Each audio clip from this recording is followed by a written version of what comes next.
everybody. So this is going to be about blockchain and Python. So in the previous video we looked at blockchain and we wrote some Python code to show the timestamps, the hash and the previous block details.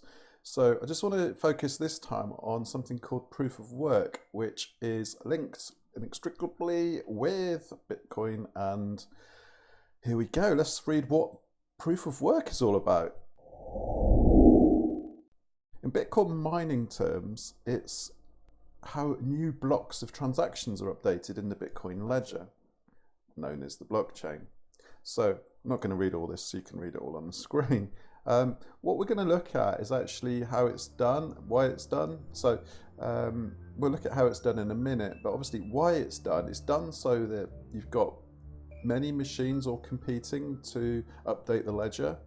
And obviously the first one that solves the problem, solves the challenge, then gets the permission to update the ledger. So that's, here we go, the criticism of proof of work. There's a lot of criticism about POW because it consumes a lot of power and there's a lot of wasted calculations. And the only way really to solve these calculations is by guesswork. And there's some alternatives which are listed here, proof of stake and so on, but for today we're just going to look at proof of work, also called POW. So let's just read up on, or actually rather let's just refer back to an article which I found on hackernoon.com, and it's quite concise and easy to understand, or comparatively easy to understand. Understanding proof of work is how new blocks are created or mined on the blockchain. The goal of POW is to discover a number which solves a problem. Obviously this is not trivial, so it's fairly, as we can see, the number must be difficult to find but easy to verify computationally speaking by anyone on the network. I don't know if you just saw that analogy was something like solving the Rubik's Cube. So difficult to do, but easy to verify. And this is the core idea behind proof of work. And this is a really good short example that I want to show here. It's from this article, and that article shows you how to write a blockchain class, implement it. But I just wanted to pick out this particular part of it, which is, I think you may have seen in the previous video, using hashlib. So from hashlib, import SHA-256. SHA stands for Secure Hashing Algorithm. And a hashing algorithm is deterministic, which means whatever input you put into it, you'll always get the same output. So for any given input, you can be guaranteed to get the identical output. And obviously hashes are quite useful when you download. If you've ever seen checksums or MDA checksums with downloading, particularly if you're downloading a Linux distro, for instance, an ISO image, you'll quite often get a checksum, or Cisco firmware, for instance, you'll get a checksum. Anyway, the encode method encodes the string using specified encoding. If no encoding is specified, UTF-8 will be used. So SHA, we've just talked about, which is a secure hashing algorithm. You put something in and you get something out. And whatever you put in, you'll always get the same answer out. If you change one character in your input, your output will be 100% different. So that's why it's so good. Encode we've just discussed, and let's just go and look at some notes that I've got here about encoding. Where was it? It was here somewhere. Here we go. Encoding, so it uses a character set, UTF as we just read. So for instance, we've got an example here, hello. So the H gets encoded to 104, which then gets encoded to binary. So binary here, that is the binary equivalent of 104, which represents the letter H. E, L, L, and O. Encoding is how these numbers are translated into binary numbers to be stored in a computer. So that's encoding. If we go back, so we take X and Y, so 5 and 0, and then we encode it. And then we take the HexDigest, which we'll look at now. And if it's not equal to 0, we continue the while loop, and we keep doing that until we get a solution. So in the solution is when it is the HexDigest of the encoded X times Y is equal to 0. So let's just go back and look at HexDigest. And here it is. So if you read the notes on the Python documentation, let's look at HexDigest first, because that's what we're interested in. But it says digest accepts the digest. Like digest accepts the digest is returned as a string object of double length, containing only hexadecimal digits. This may be used to exchange the value safely in email or other non-binary environments.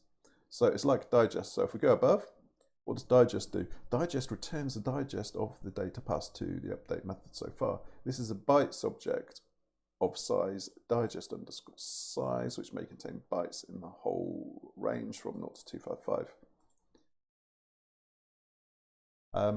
Okay, so like a digest, except the digest is returned in a string object. So that's the important thing here. So we get a string back of the bytes which have been encoded. Anyway, the bytes, if it's not equal to 0, so that's where we're converting it back to string, or we're converting it back to a string using HexDigest. So if X times Y is not equal to 0, then we increment Y by 1. So Y will start off on 0, and it will keep going up from 0, and we can go up forever until we get to an answer which gives us 0. So if we run this code, I've just put a breakpoint in here, and I'm going to run it using debugger. So if we run that, let's just run start debugging, and here we go. So we can see on the right hand side we've got X equal to 5, Y equal to 0, and if I step through this, we don't want to step over, we want to step into, and there we go. So let's keep going, and you can see, just watch, goes up 1, 2, 3, 4. I'm just going to keep going because this is, as I keep clicking and the number keeps incrementing. It keeps incrementing because we're still within the while loop. I'm still within the while loop because we've not satisfied, we've not got a true on the while loop yet. So keep going, and eventually we will get to, I've already run this so I know the answer. And we should go to 21, and there we go, the solution is 21.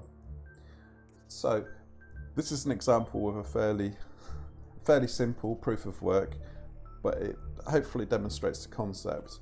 You've got a couple of numbers which you have to then keep inspecting and incrementing until they satisfy a condition. The number must be difficult to find but easy to verify. I mean, the verification is where, this is the verify part, so not equal to 0.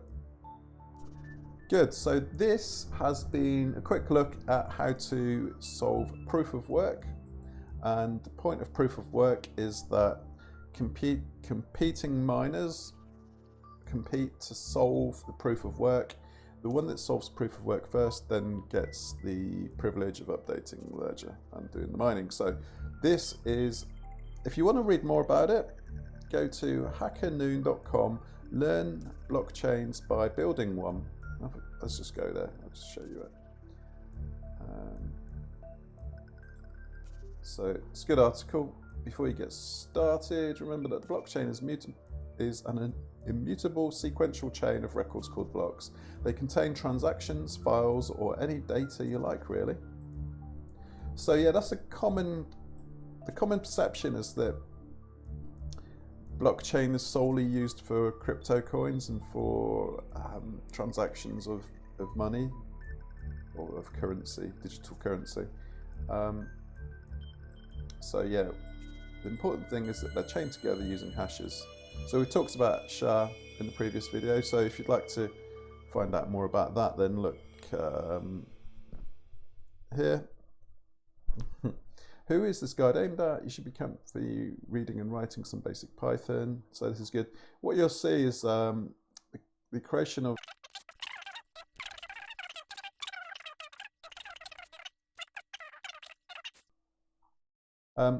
so it's all here if you want to go and read it. But yeah, really what the focus of this video was looking at proof of work. And as you can see, proof of work should, let's just do Control F, prof.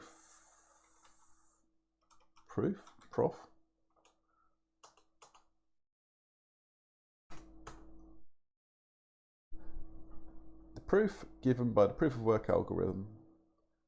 Create a new block in the blockchain. So it's essential that you've got a proof of work if you are to be successful in updating the ledger or mined on the blockchain. So thank you for watching. Hopefully this is it's kind of just a quick look at HexDigest, Encode, proof of work. I've hopefully whetted your appetite, and in a future video we will be carrying on with some more coding. But just for now, I thought it was important just to actually look at the whole sort of concept of proof of work. And if you want to read more, this is quite a good article, and I'll put the link in the description. So thank you for watching, and yeah, see you next time.